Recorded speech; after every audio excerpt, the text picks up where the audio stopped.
Hola queridos hermanos, aquí estamos una vez más para compartir la palabra del Señor este fin de semana. Y bueno, continuamos con el capítulo 17 de Juan que ya comenzamos en nuestro domingo presencial el domingo pasado. Y hoy queremos avanzar y ahondar un poquito más en lo que el Señor Jesús estaba queriéndonos enseñar y lo que Él le estaba pidiendo al Padre que pueda hacer en cada uno de nosotros.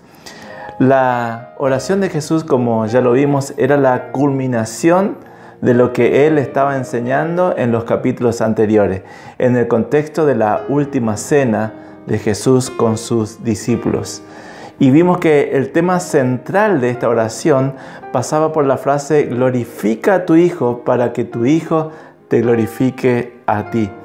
Y esto tenía que ver con el deseo de Jesús que se haga completamente visible todo lo que Dios es, todos sus atributos, que hasta ese momento estaba oculto tras el velo de su propia humanidad, de su propia carne.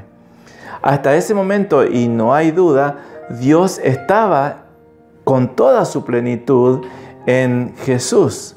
Así lo decía el apóstol Pablo cuando escribía a los Colosenses en el capítulo 2, versículo 9. Todo lo que Dios es, vive en Cristo, en su cuerpo humano. Toda la plenitud de Dios estaba en Jesús, pero su cuerpo de carne era como un velo, como el velo del tabernáculo de Moisés, allí en el Antiguo Testamento, en donde la presencia de Dios que estaba en el lugar santísimo estaba separado de todo por un velo que dividía el lugar santo del lugar santísimo. Pero recordemos que en el momento de la muerte de Jesús, este velo que estaba en el templo de Jerusalén se rasgó completamente de arriba hacia abajo, quedando accesible la presencia de Dios mismo. Pero ya no en aquel templo de Jerusalén. Ahora el camino a la presencia de Dios, a su misma presencia, estaba abierto, estaba accesible por un camino nuevo. Ahora todo era por y a través de Jesucristo. Hebreos capítulo 10, versículos 19 y 20 dice lo siguiente: Hermanos, puesto que con toda libertad podemos entrar en el lugar santísimo por la sangre de Jesucristo, por el camino nuevo y vivo que Él nos abrió a través del velo, es decir, su propio cuerpo. Después de su muerte y su resurrección, la gloria de Dios que estaba contenido en el cuerpo de Jesús se expresó plenamente. El cuerpo de Jesús, su propia carne, al resucitar fue transfigurado. Había cambiado el estado humilde, limitado que tenía hasta ese momento y fue transformado en una forma gloriosa. ¿Se acuerdan de aquellos discípulos que caminaban a Emaús después de la muerte de Jesús? Y Jesús se le aparece y empieza a escuchar lo que ellos conversaban, porque ellos estaban como así, como decepcionados por todo lo que había pasado. Ellos esperaban que Jesús sea el Mesías que los rescatara del poder, del dominio de los romanos. Pero resulta que este Jesús, el Maestro, su amigo que ellos habían conocido en estos 3 años y que lo habían seguido, ahora había terminado en una cruz y puesto en una tumba. Y todavía no sabían que Jesús había resucitado, aunque habían escuchado que algunas mujeres fueron hasta la tumba y escucharon que Jesús ya no estaba allí y que un ángel le había dicho que no busquen al que vive entre los muertos. Entonces allí es donde Jesús interrumpe en la conversación y le dice: ¡qué torpes son ustedes y qué tardos de corazón para creer todo lo que han dicho los profetas! ¿Acaso no tenía que sufrir el Cristo estas cosas antes de entrar en su gloria? Dios había venido al hombre en su encarnación. Siendo Dios, se metió primero en la panza, en el vientre de una mamá. Después nació como un niño y creció y se desarrolló y se hizo un hombre adulto. Él, siendo Dios, ahora estaba limitado, estaba metido en un cuerpo humano, estaba sometido a la condición humana. Él se cansaba, tenía hambre, tenía sueño, lloraba y hasta se enojaba. Pero después de su resurrección, después de levantarse de la tumba y por medio de la sangre, esa gloria que estaba contenida en su cuerpo humano se manifestó y abrió un nuevo camino al Padre a través de Él mismo. Y con este hecho maravilloso, glorioso, ahora Él mismo estaba glorificando al Padre, permitiendo así que ahora el hombre pueda estar en Dios y que tengamos acceso a la presencia de Dios y que Dios mismo pueda hacer su morada en cada uno de nosotros. Ahora bien, continuando con la oración de Jesús, la primera consecuencia de que el hombre entre en Dios es su propia vida. Y la vida de Dios ya no es algo temporal, sino que es una vida eterna. Todo aquel que en Él cree, Dios se manifiesta en Él dándole vida eterna. ¿Y qué es la vida eterna? El mismo Jesús contesta en Juan capítulo 17, versículo 3, cuando dice: y esta es la vida eterna, que te conozcan a ti, el único Dios verdadero, y a Jesucristo a quien has enviado. Es decir, que la vida eterna no es una filosofía o una doctrina religiosa o una realidad lejana. La vida eterna consiste en conocer a Dios y a su Hijo Jesucristo. Ojo, no es saber de Él, es conocerlo, porque la vida eterna es una persona y por lo tanto se lo debe conocer. Toda persona que desea tener vida eterna debe pasar por la experiencia de un encuentro personal con Jesús, un encuentro con el Hijo de Dios, con Jesucristo mismo y con el Padre. Sin esa experiencia de encuentro personal, todo lo que puedas decir o todo lo que puedas hacer simplemente es una tradición religiosa. Una doctrina que se puede ser aprendida, que puede ser imitada, que puede ser copiada de otros que enseñan algo o te dicen lo que tenés que hacer. Pero la oración de Jesús no culminó ahí en el versículo 3, sino que en el versículo 4 dice: yo te he glorificado en la tierra, he acabado la obra que me diste que hiciera. Ahora, yo me pregunto, ¿qué significan esas palabras? He acabado la obra que me diste que hiciera. Esto me liga, me hace acordar a las palabras de Jesús unos segundos antes de morir allí en la cruz, cuando Él dice: consumado es. Todo está terminado, dice otra versión. Como Jesús diciendo: todo lo que yo tenía que hacer ya está hecho. Podemos explicarlo de esta manera. Cuando el Señor Jesús estuvo en la tierra, hizo muchas cosas. Y todo lo que hizo siempre fue la voluntad del Padre. Porque Él mismo dijo: ninguna cosa hago, ninguna cosa digo sin antes preguntarle a mi Padre, sin que mi Padre me dé la autorización de hacer esto o decir aquello. Todo lo que Jesús hizo tenía que ver con la voluntad del Padre. Y ahora lo que el Padre estaba esperando de Jesús que Él hiciera no tenía nada que ver con las señales que Él hizo. No tenía que ver con los milagros o con resucitar un muerto o con dar de comer a miles de personas.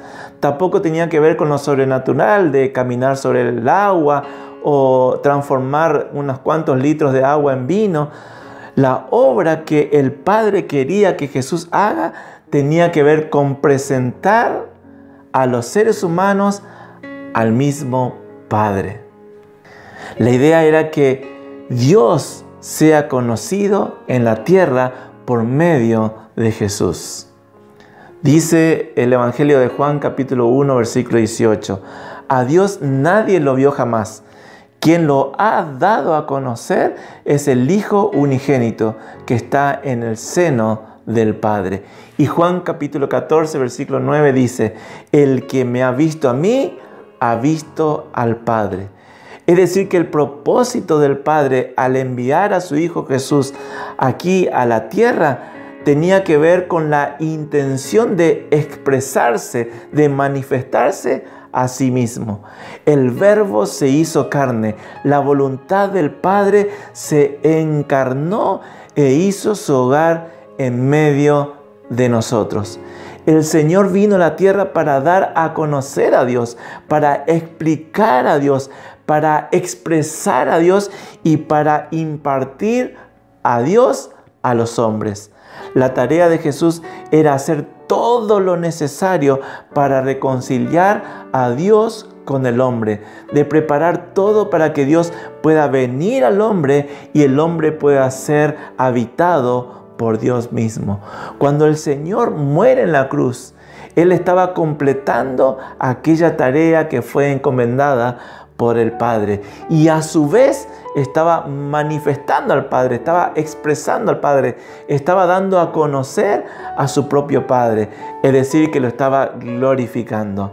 Ahora, aquel que es amor, que es fiel, que es eterno, que es verdadero, que derrama su gracia sobre gracia, estaba disponible para todos aquellos que crean en Él y tengan el deseo de recibirlo. Es por eso que el Señor dijo: he terminado la obra que me diste que hiciera. Es por eso que el Señor dijo: consumado es.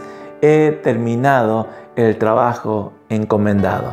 Pero la oración de Jesús sigue y dice en el versículo 6, especialmente en su primera parte: he manifestado tu nombre a aquellos que del mundo me diste.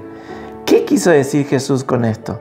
El nombre, y especialmente para los judíos, hablaba de la persona, lo que es esa persona o lo que a veces sus padres esperaban que él hiciera o que sea. En definitiva, el nombre es la misma persona. Por ejemplo, Moisés, su madre dice que lo llamó a este niño el que fue sacado de las aguas. Cuando alguien decía Moisés, cuando alguien llamaba a este hombre, todo el mundo sabía quién era y cuál era su historia, cuál era su pasado, aquel que fue rescatado de las aguas. El ángel, ¿se acuerdan cuando vino y se presentó a María y le contó que iba a ser la madre de Jesús? Le dijo lo siguiente: y darás a luz un hijo y llamarás su nombre Jesús, porque él salvará a su pueblo de sus pecados. Ya el ángel le estaba diciendo a María cuál iba a ser la obra que Jesús iba a hacer. El nombre identifica a la persona, el nombre habla de la persona misma. Por lo tanto, cuando el Señor dice que ha manifestado el nombre del Padre a los discípulos, estaba significando que el Padre mismo había sido presentado a ellos. Una vez que el Señor presentó al Padre a sus discípulos, Él dice lo siguiente en el versículo 8: yo les he dado las palabras que me diste, y ellos las recibieron, y han comprendido en verdad que salí de ti, y han creído que tú me enviaste. Recordemos también lo que escribió el mismo apóstol Juan en el capítulo 1, versículos 12 y 13. Mas a todos los que le recibieron, a los que creen en su nombre, les dio potestad de ser hechos hijos de Dios, los cuales no son engendrados de sangre, ni de voluntad de carne, ni de voluntad de varón, sino de Dios. La consecuencia directa de recibir la palabra de Dios, de creer en Jesús y su obra consumada, es en definitiva recibir a Dios mismo. Este hecho provoca un nuevo nacimiento en el ser humano, en la persona. Antes de creer en Jesús, antes de haberlo recibido, antes de haberlo conocido, nosotros estábamos muertos espiritualmente, así lo explica el apóstol Pablo allí en Romanos. Éramos como zombies. Lo único que buscábamos era comer algo. Pero cuando Cristo viene a nuestra vida, nosotros fuimos engendrados nuevamente. Dice la palabra que somos nueva creación, que somos una nueva naturaleza. Ya no por voluntad de hombre, no por voluntad de varón, dice, sino por la voluntad de Dios mismo. Dios provoca en cada uno de los nacidos de vuelta un cambio de naturaleza. Somos una nueva criatura, una nueva creación, y nos capacita para que aquel Dios todopoderoso, el eterno, el 3 veces santo, el inmensurable, es decir, que no se puede medir, que nada lo puede contener, ahora habite en vos y en mí y en cada uno de aquellos que le recibieron, que le reciben y que le van a recibir en el futuro. Una vez que eso sucede en nuestras vidas, empezamos a experimentar a Dios. Ahora disfrutamos de su presencia. Ahora lo vemos. Ahora podemos ver cómo Él se manifiesta en nuestra vida. Ahora palpamos a Dios porque Él está en nosotros y nosotros en Él. Él es nuestra nueva realidad, es nuestra nueva vida y es nuestra residencia por la eternidad. La oración de Jesús, lastimosamente no tenemos tiempo de profundizar, pero cada vez va entrando en una profundidad mucho más exquisita, mucho más gloriosa. Vamos a leer algunas frases simplemente para poder tener allí presente en nuestra mente. Por ejemplo, el versículo 9 dice: mi oración no es por el mundo, sino por los que me has dado, porque te pertenecen. Todos los que son míos te pertenecen, y me los has dado para que me den gloria. El versículo 14 dice: les he dado tu palabra, y el mundo los odia, porque ellos no pertenecen al mundo, así como yo tampoco pertenezco al mundo. No te pido que los quites del mundo, sino que los protejas del maligno. Al igual que yo, ellos no pertenecen a este mundo. Hazlos santos con tu verdad. Enséñales tu palabra, la cual es verdad. Es impresionante lo que Jesús estaba orando al Padre, porque Él estaba diciendo: cada uno de lo que vos me diste y que ahora vos y yo vivimos en ellos, han nacido de vuelta. Y como han nacido de vuelta, ahora pertenecen a una patria celestial, ya no son de este mundo. Y como ya no son de este mundo, y como han aprendido de tu palabra, y como tu palabra se le ha hecho carne, posiblemente, es más, Jesús lo dice, ahora el mundo mismo los odia. Así que si te rechazan porque dices que eres un hijo, una hija de Dios, si te hacen del lado, si te dan vuelta la espalda, si ya te sacan de los grupos de WhatsApp, no te sorprenda, es lo que Jesús mismo estuvo anunciando en su oración. Pero este mismo Jesús dice lo siguiente en el versículo 20: no te pido solo por estos discípulos, sino también por todos los que creerán en mí por el mensaje de ellos. Te pido que todos sean uno, así como tú y yo somos uno. Es decir, como tú estás en mí, Padre, y yo estoy en ti, y que ellos estén en nosotros para que el mundo crea que tú me enviaste. Es fantástico, porque ahora Jesús está orando no solamente por aquellos 11, 12 que estaban allí en la última cena del Señor, sino que estaba orando también por nosotros, los que hoy creemos en Jesús y los que van a creer en el futuro también.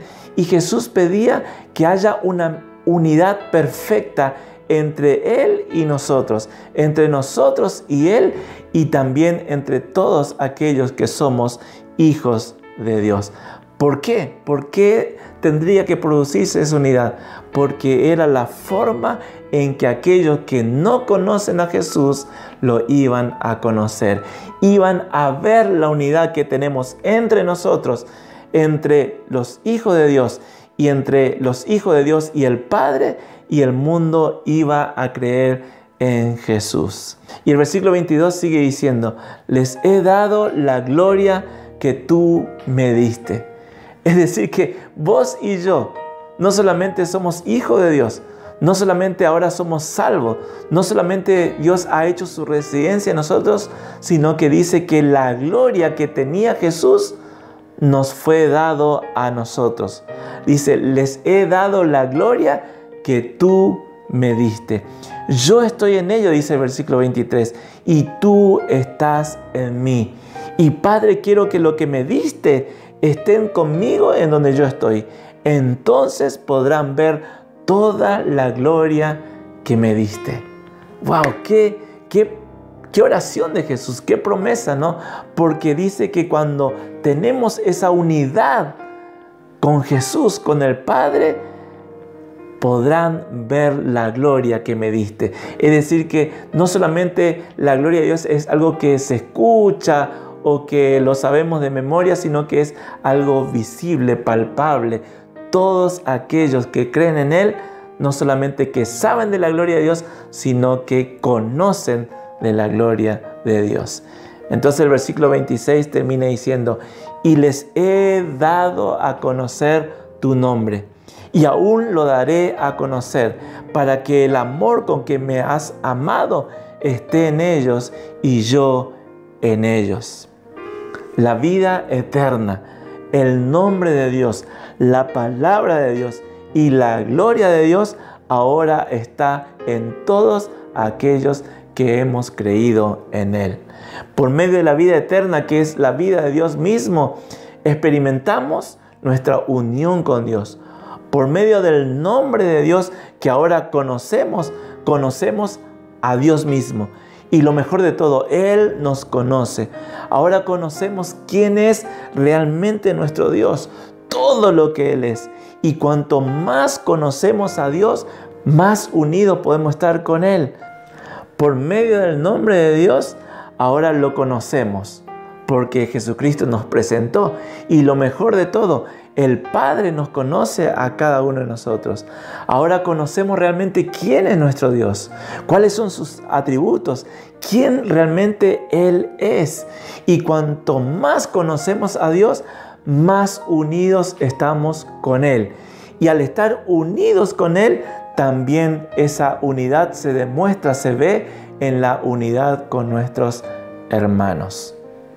Pero también dice que por medio de la palabra de Dios somos separados, somos apartados del mundo.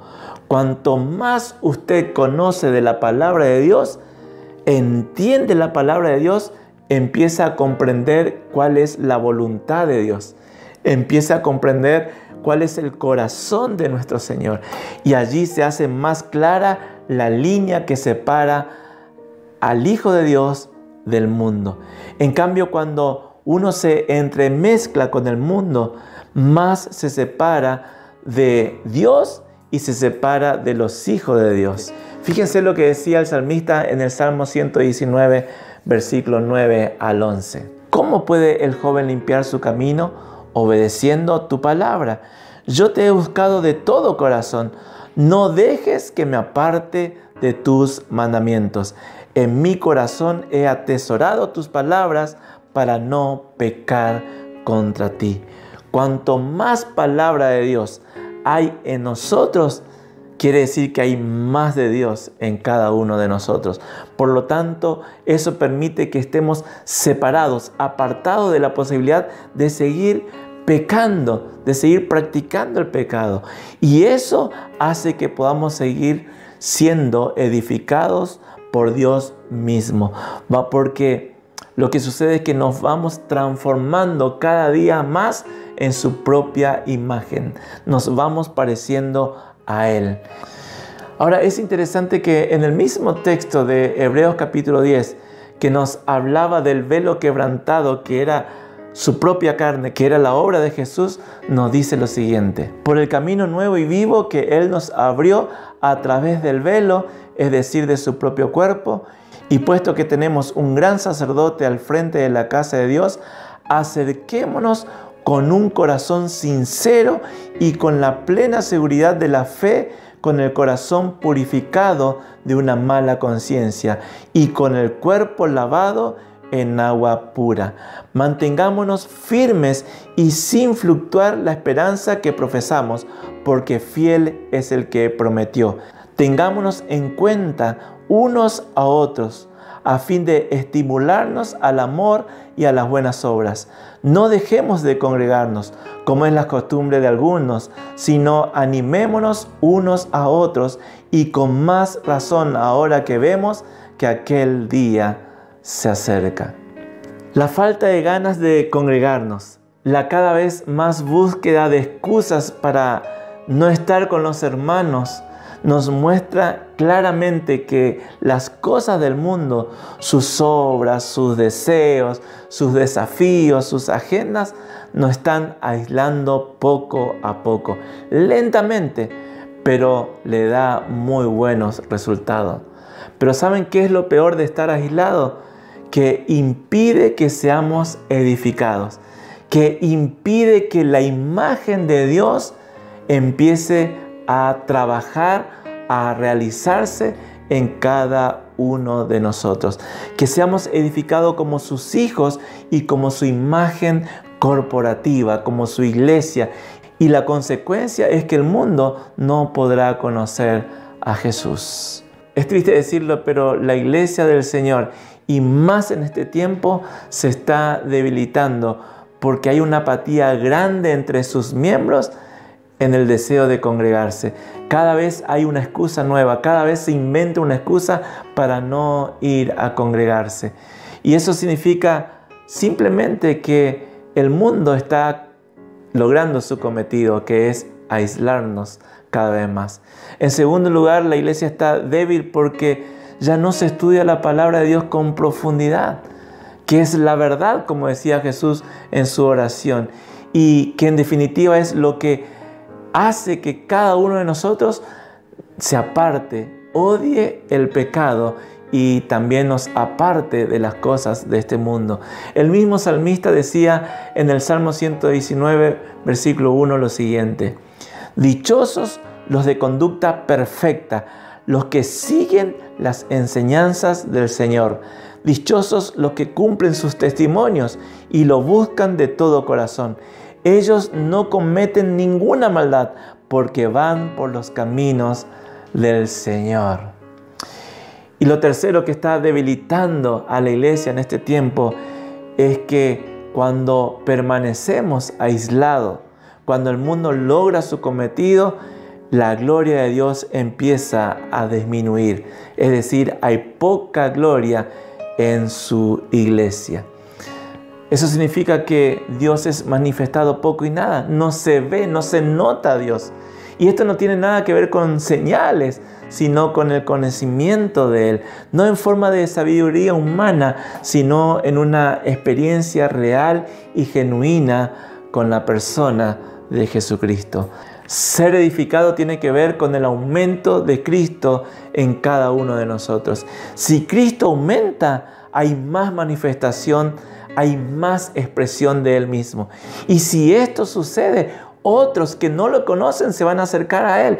Entonces, como consecuencia directa de esto, su iglesia, que es su cuerpo, es ampliado. Y entonces se cumplirá lo que el profeta Habacuc en el capítulo 2, versículo 14 decía: la tierra entera se llenará del conocimiento de la gloria del Señor, así como el agua llena los mares.